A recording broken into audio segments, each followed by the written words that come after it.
Kailangan hindi lang isa, kundi marami ang ating mga proyekto at ginagawa para maraming tukod ang ating bahay. Panginoon, salamat po dahil kayo ay nagbibigay ng karunungan at ngayon yan ang hinihiling namin, kaliwanagan mula sa inyo. Nawa ang inyong mga salita ay magbugat at magbunga sa aming buhay. Maunawaan namin ang inyong mga hiwaga at makapamuhay kami ng may kaayusan. Patawarin niyo po kami sa mga kasalanan namin, linisin niyo po kami, Panginoon, maging dapating tumanggap na inyong pagtutuwid, pag-akay, pagtuturo. Kayo lamang at walang ibang hinihiling namin maging tagapangaral. Be our preacher, our teacher, our guide. Lead us, teach us. In the name of Jesus, your Son, we pray with thanksgiving. Health means balance. Be it physical health, spiritual health, emotional health, dapat may balanse. At para magkaroon ng balanse, dapat hindi lang isa, dalawa o tatlo ang tukod, marami para matibay ang ating pagkakatayo. The word diversify is defined as to change something so that it has more different kinds of people or things. Dinadagdagan ng mga sangkap, dinadagdagan ng mga tauhan, dinadagdagan ng mga bagay-bagay na bumubuo sa anumang ating ginagawa. Hindi isa lang. John 10, the Lord Jesus says, I came that you might have life and have it abundantly. Jesus would like us to have comfortable, abundant, fruitful life. So the Lord taught in many instances for people to invest and to make good profits from their investments. Kaya napakainam na isipin na gusto ng Panginoon na maayos ang ating buhay. At ang napakatalinong lalaki sa kasaysayan sa Biblia, si Solomon, ay maraming katuruan tungkol sa pag-diversify o pagpaparami ng ating mga haligi, mga poste, mga inaasahan. Ecclesiastes 11 verse 2, put your investments in several places, many places even, because you never know what kind of bad luck you are going to have in this world. Ilagay daw ang ating puhunan, ang ating lakas, ang ating proyekto sa maraming iba't ibang interes, hindi lang sa isa. Kasi hindi mo alam kung alin ang dadami, alin ang kokonte, alin ang pagpapalain, alin ang dadalawin na tinatawag na kamalasan.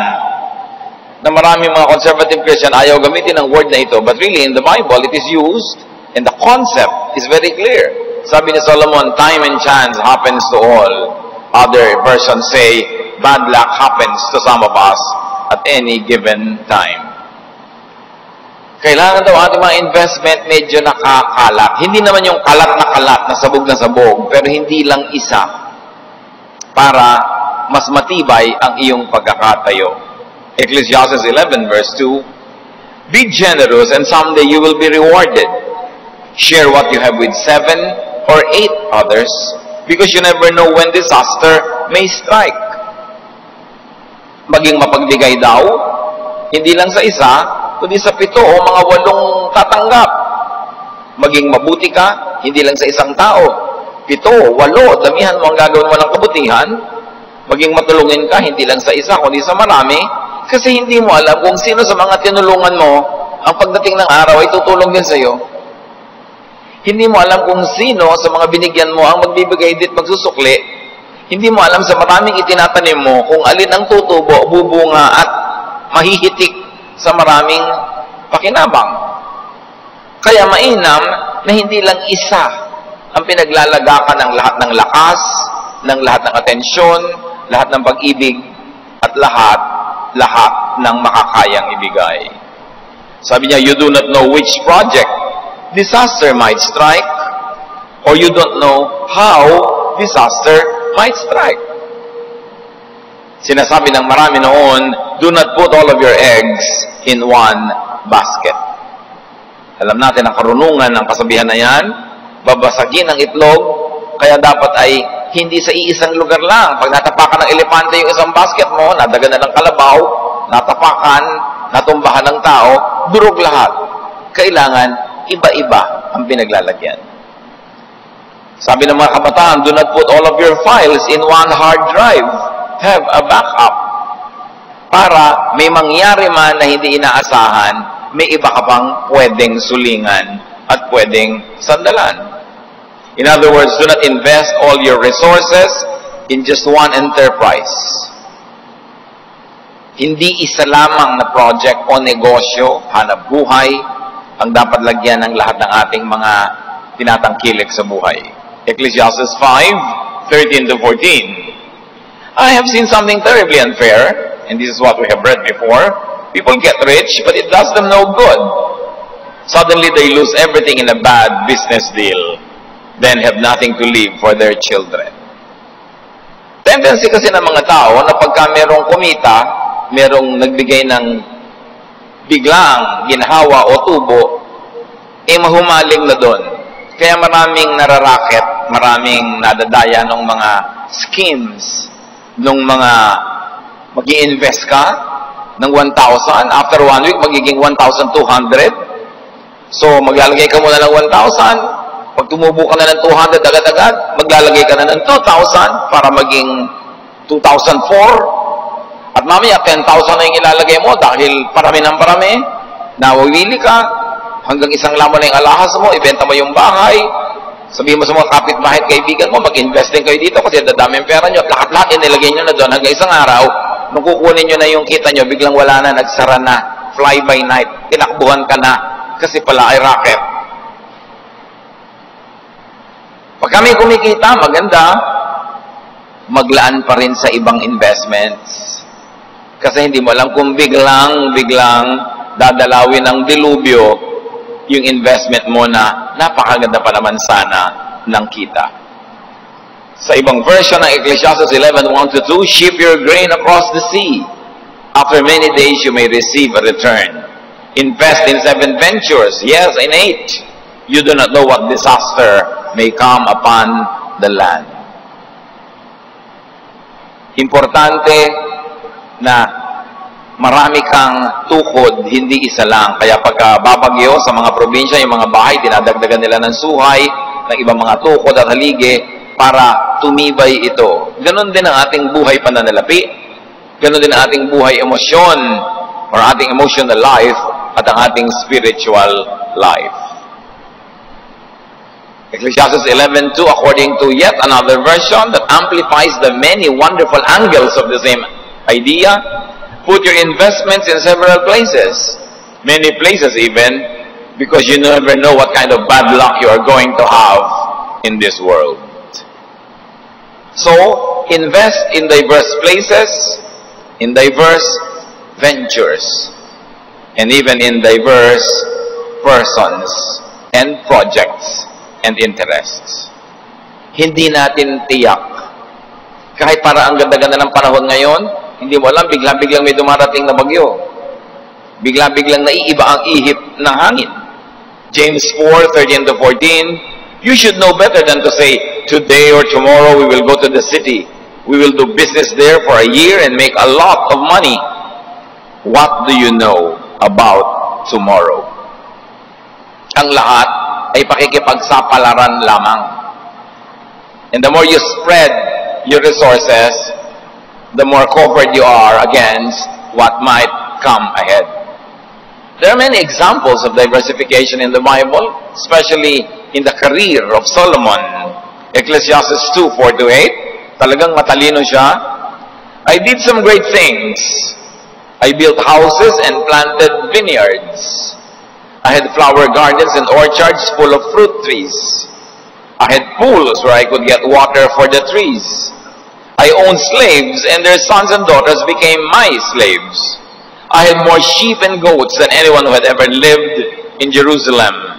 Foreign rulers brought me silver, gold, and precious treasures. Si Solomon, king of diversification.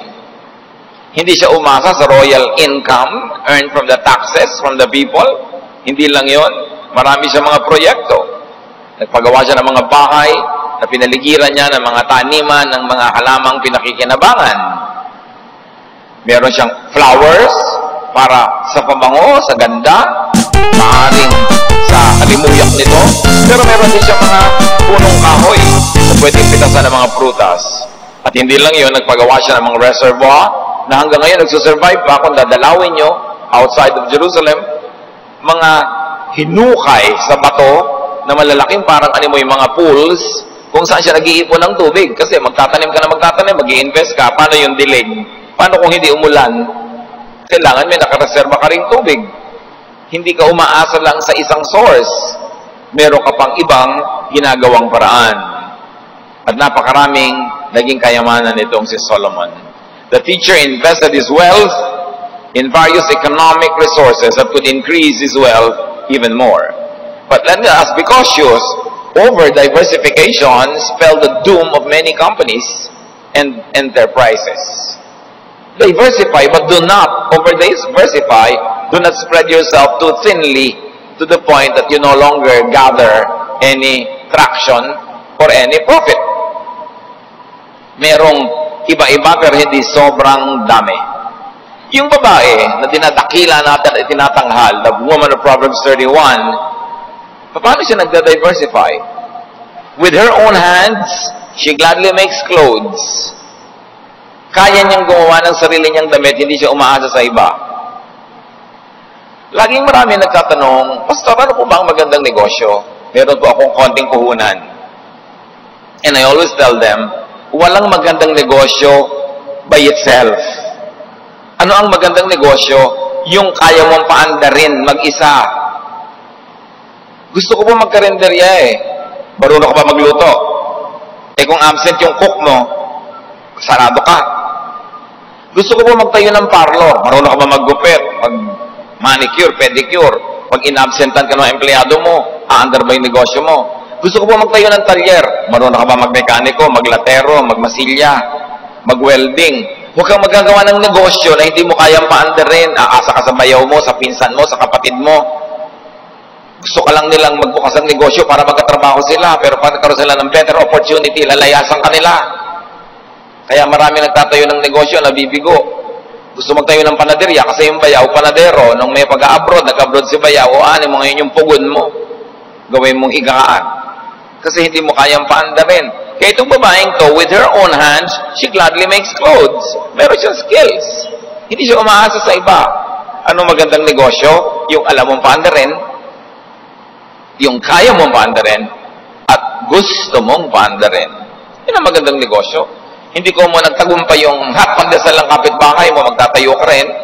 Nagtagumpay yung kanyang water filling station, maglalagay ka rin. Mamaya, bawat tabi-tabi na kayong may tindahan, tabi-tabi kayo may hot pandesal, tabi-tabi kayong may water station, lugi na kayo lahat.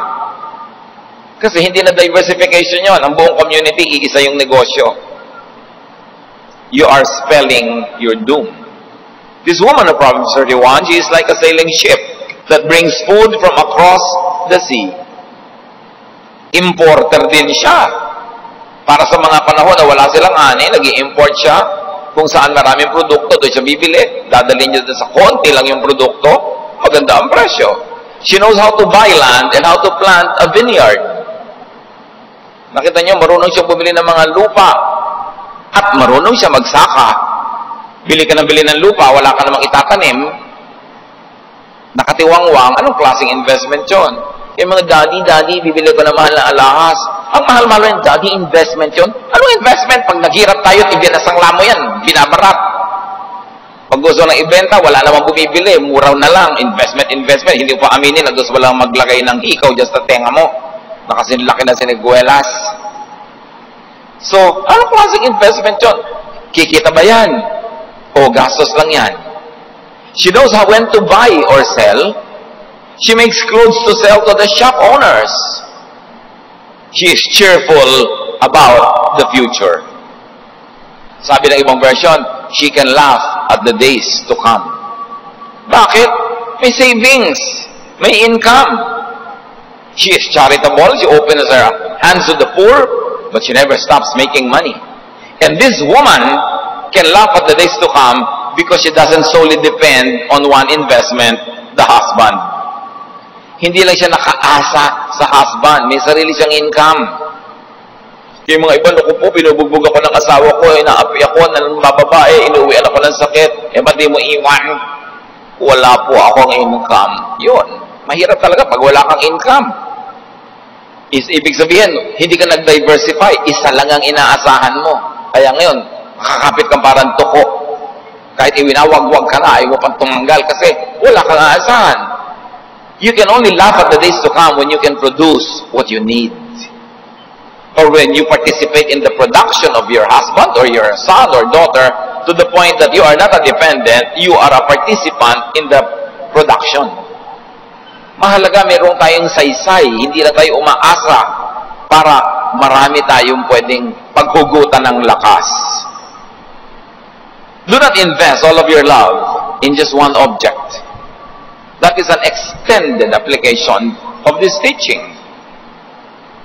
Love and invest in more than just one person. Diba sinabi, give to 7, to 8. Marami kang anak, may isa ka lang paborito. Nakakatiyak ka ba na pagtanda mo mamahalin ka ng paborito mo na yun? Tsaka masama yung may paborito, anak mo lahat yan, ang galing sa yung laman at yung dugo, mahalin mo lahat. Hindi isa lang ang itinatangi, isa lang ang binibigyan ng pasalubong, isa lang ang ipinagsya-shopping. Parents should never do that. At kahit sa kaloob-looban mo, may parang mas matimbang, hindi mo naman kailangang sobrang ipahalata yun. Love and invest in more than just one person.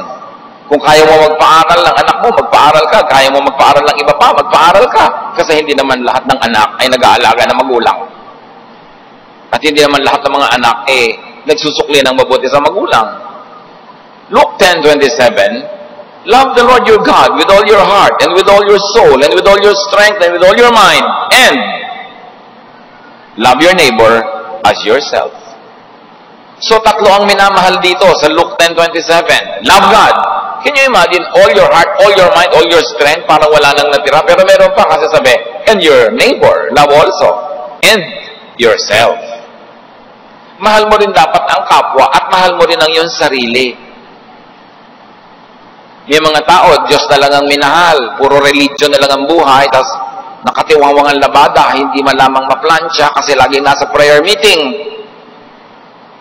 Walang ginawa yung mga young people kundi makapag-fellowship, mag-activity, pero hindi na nakakatulong sa bahay. Kuminsan, hindi na nakakapag-aral para si puro kabanalan.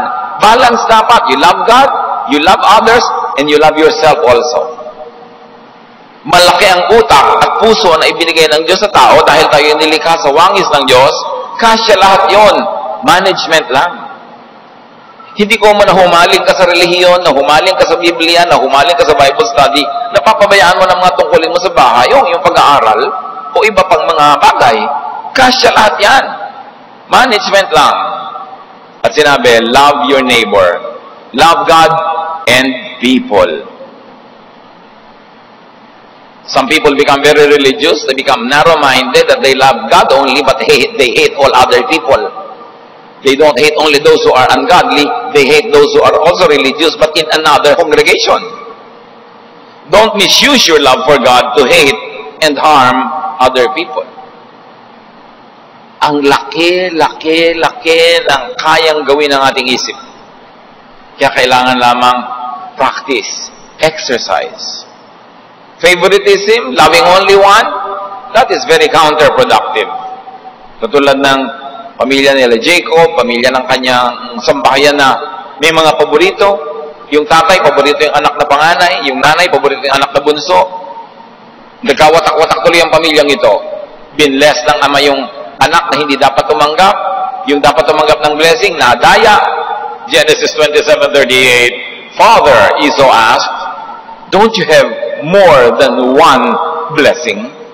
You can surely give me a blessing too. Then Esau started crying again. Later on, he wanted to kill his brother who stole his blessing. Dahil sa favoritism practiced by the mother and the father, their family was destroyed. May mahal kang anak, mahalin mo lahat ng anak. Love a person and other persons. Merong mga lalaking anak, pag nagkasawa, nakakalimutan na yung magulang. Love your wife and your mother. Sabay. Magkaibang uri at hugis ang pagmamahal yon, pero dapat sabay.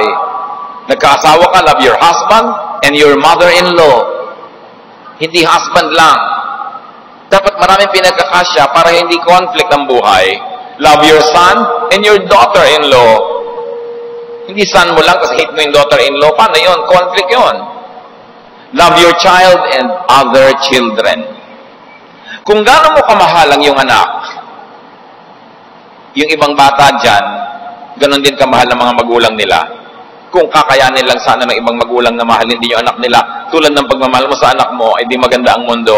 Pero kung may kakayanan ka, may resources, na mamahal mong mabuti ang anak mo, magmahal ka rin ng anak ng iba na hindi kayang mahalin ang sarili nilang magulang. Spread the love. Love your career. Love a vocation and people. Hindi kailangang mamili lamang. Love your church and school and work. Lahat yan pwedeng pagsabay-sabayin. At napakahalaga, lalo tayo ay nakakaedad na. Love and keep your old friends, but make new friends. Kailan mo malalaman na nagkakaedad ka na pala? Pag yung mga kababata mo ay nagkakandamatay na isa-isa, uubos na sila. Wala ka nang ginawa kundi magpunta sa mga libing at lamay. May edad ka na nun.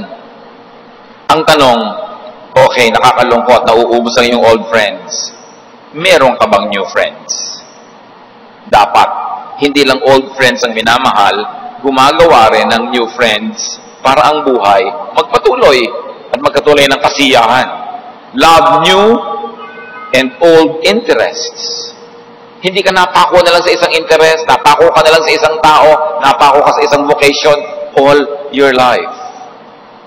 Malaki ang pusong bigay ng may likha, kasya ang maraming pagmamahal. Romans 12:16, live in harmony with one another. Do not be proud and be willing to associate with people of low position. So kasama na rin dito, makihalubilo ka sa ka-level mo. Ano man ang ibig mo sabihin sa level na yan? Makihalubilo ka doon sa above your level at doon sa beneath your level. Associate with people of any and all social positions. Yan ang example na binigay ni Jesus to the point that He was called a friend even of tax collectors and sinners. Hindi namimili ng kasama lang because everyone has a story and a lesson for you. Sabi ng Desiderata, listen to others, even the dull and the ignorant, they too have their story. Do not invest all of your brain in just one idea. Yan ang pinakamalaking creation ng Diyos, ang utak ng tao. Mas malaki pa yan sa universe. Walang mga computer ang pwedeng magdugtong-dugtong na pwedeng tapatan ang magagawa ng human brain. So do not invest your brain in just one idea. Do not listen to only one teacher.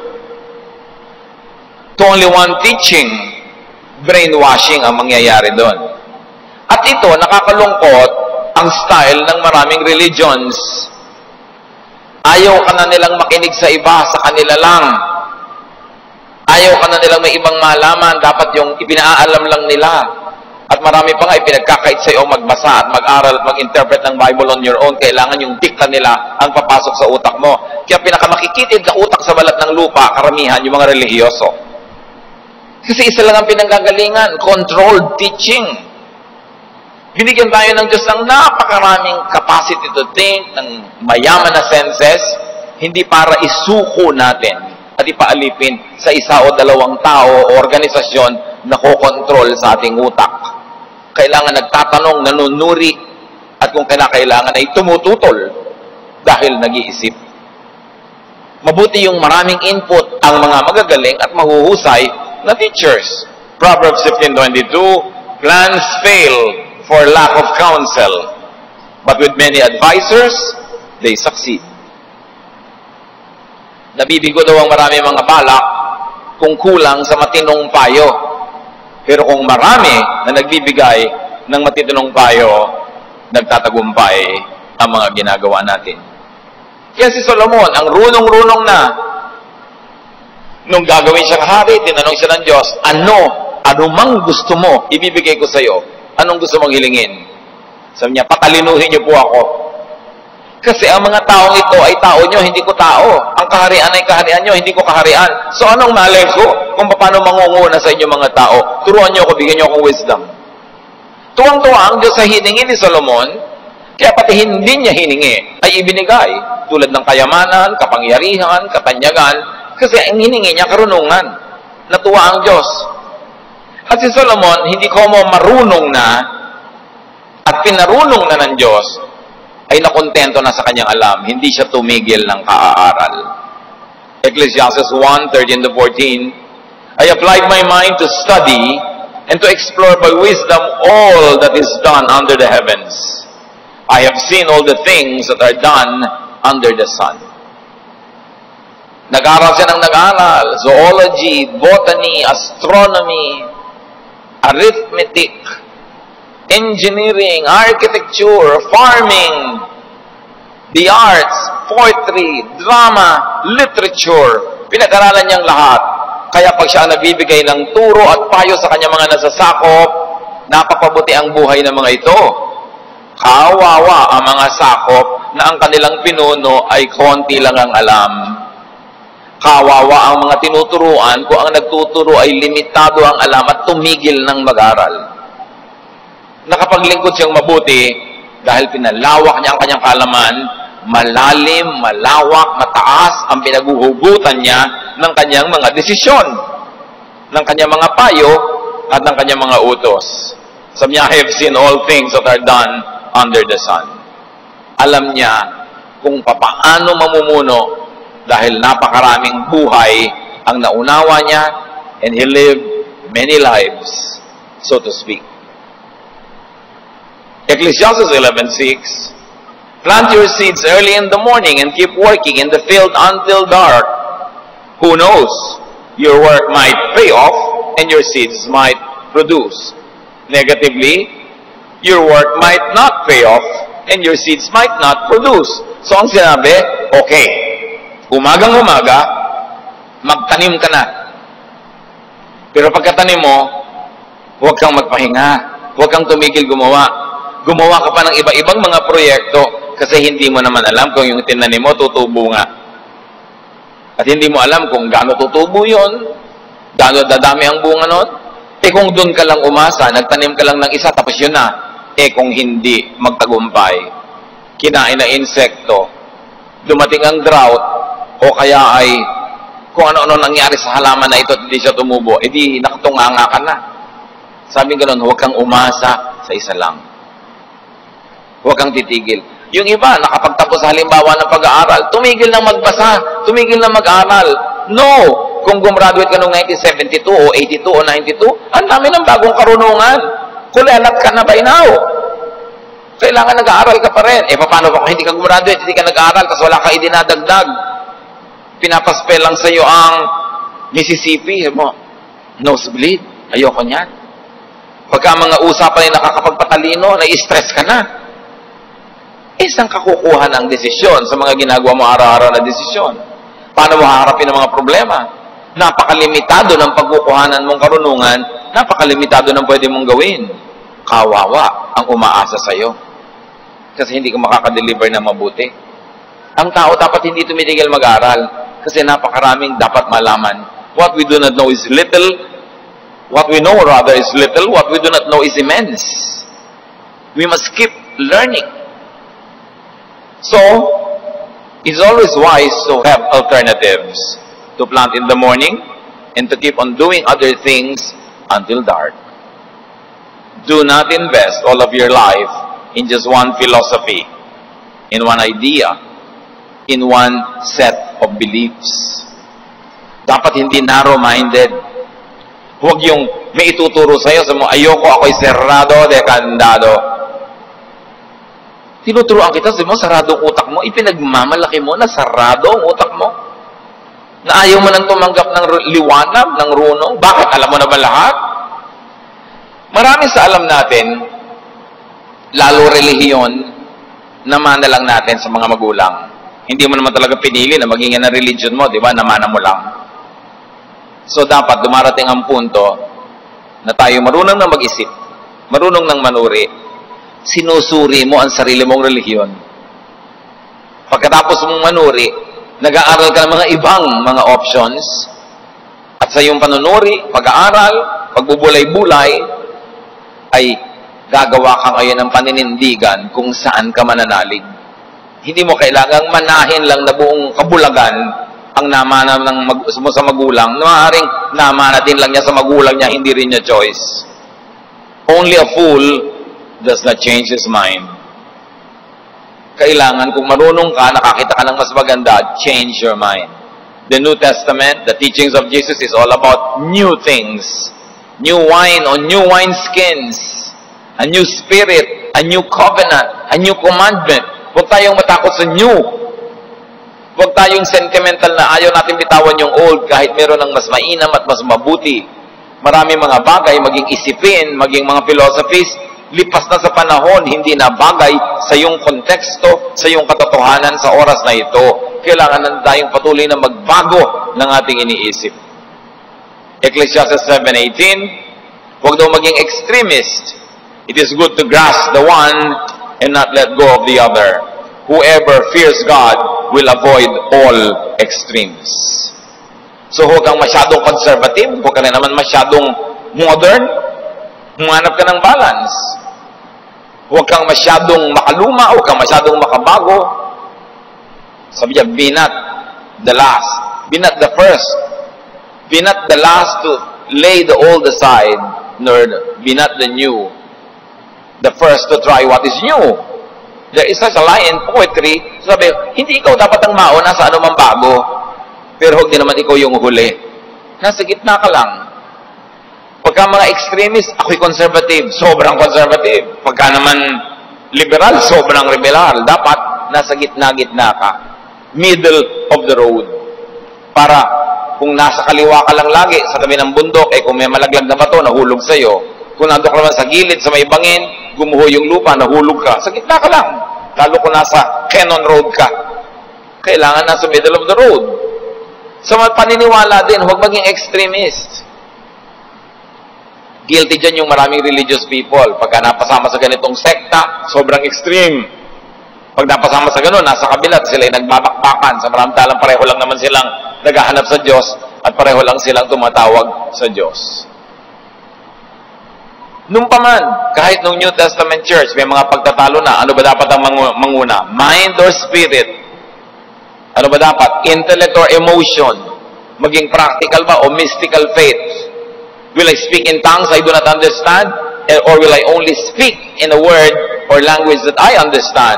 Sabi ni Paul, 1 Corinthians 14:15, then what should I do? There are times when I should pray with my spirit, and times when I should pray with my mind. Sometimes I would sing with my spirit, and at other times I would sing with my mind.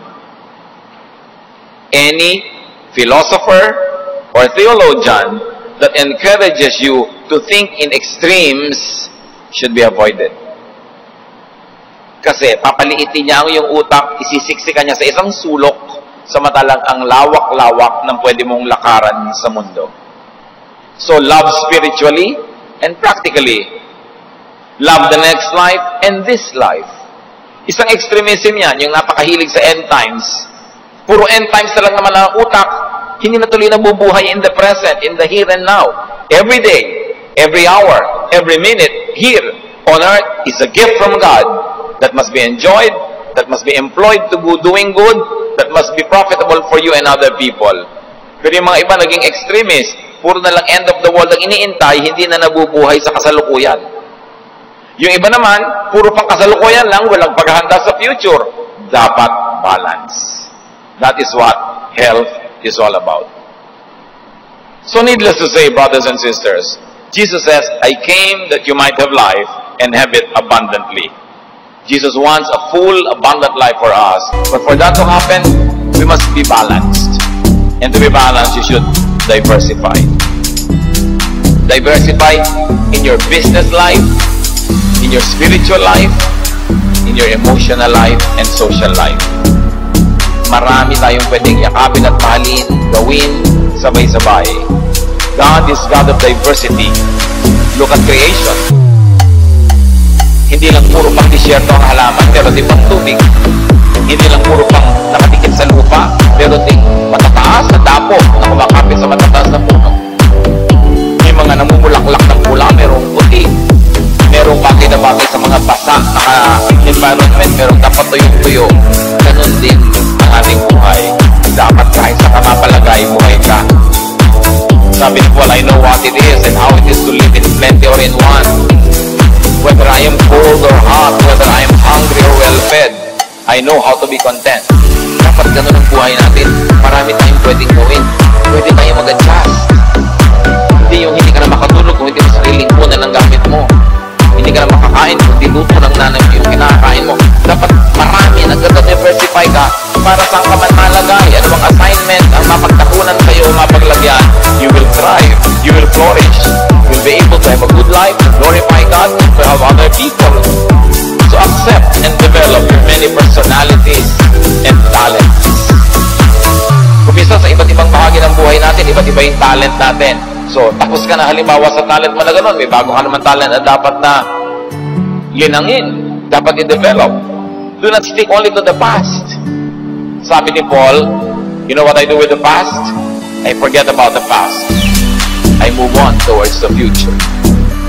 Pag lagi ka lang nakatali sa past, maging extremist ang iyong emotion, ang iyong pananaw, bukas dapat.